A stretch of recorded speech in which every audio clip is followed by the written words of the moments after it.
Welcome to the Agility in Real Life podcast, Take 5 in Real Life. Now your hosts, Mike Studeman, Jeff Lee, and Pat Campbell. Hi, and welcome back to the Agility IRL podcast, Take 5 IRL. I'm Jeff Lee, a partner at Agility IRL and one of your hosts. And I'm Pat Campbell, another partner at Agility IRL. I'm glad to be with you, Jeff, today.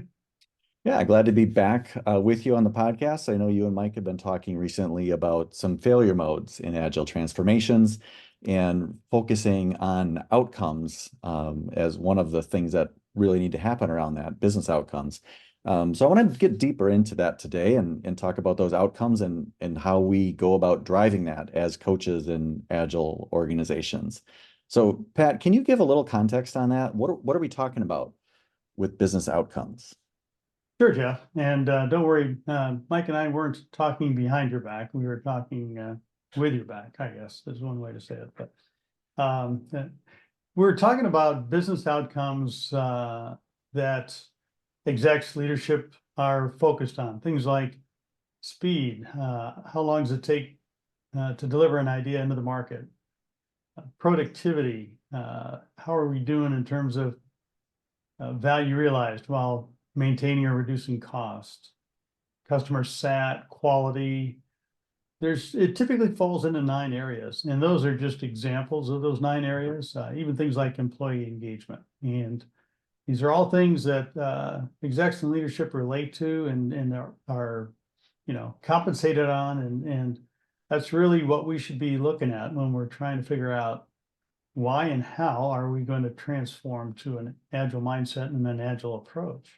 Yeah, one of the things I know when we talk to leaders, a lot of times the first thing that we get is like, hey, I thought Agile gave us all of these things.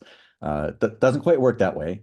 And to really be effective, you have to identify what the most important things are in your organization, right? Different organizations are going to have different things that are important to them.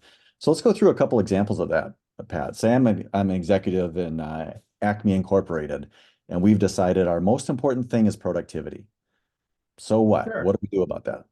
Yeah. And so like all those business outcomes, there's going to be some linkage with others, but there's going to be some areas of focus in order to improve productivity when it comes to an agile mindset, an agile approach. So for example, one of the things is that you've got to get to a more predictable cadence of delivery of results, delivery of solutions. And that's where you start to improve agile practices around capabilities around predictable throughput, limiting your work in process, how you do forecasting in terms of commit to deliver, working towards working results every increment, every iteration. Potentially shippable product is another way to refer to that. Those all roll into that team level predictable delivery cadence, which is an element of productivity. Yeah, that makes sense. I think about, another one of those outcomes. If we were really looking at market responsiveness, right? Market, if I can say the word, responsiveness, the most important thing in my organization, right? So rather than productivity, I'm going to focus for market responsiveness on things like cycle time, right? How long does it take for an idea to come in before I turn that into something I can release to customers? And so I'm going to want to look at what is the cycle time? And what are some blockers in that process that are slowing things down? How do I reduce that cycle time? Also, kind of on a larger scale, I want to look at, are we fostering a culture of innovation in our company, right? Where we are iterating and innovating, coming up with brand new ideas. Do we have a culture where we support that? Or do we have a culture where we want people just to execute on their orders? Right? If we want to be responsive to a market, we need to have that innovation culture. We need to be measuring what's happening and coming up with the best new idea before our competitors do. Right? So again, based on what's most important to us, you heard the productivity, market responsiveness, there's some overlap there, but they're fundamentally going to focus on different things. Mm-hmm. Yeah. And with each of these 9 business outcomes, there are agile outcomes that will support them. And we've mentioned this in the past, that are enabled by agile capabilities that are delivered by agile practices. And so these are all mapped out and identified. And when you start first by saying, okay, where are the business priorities?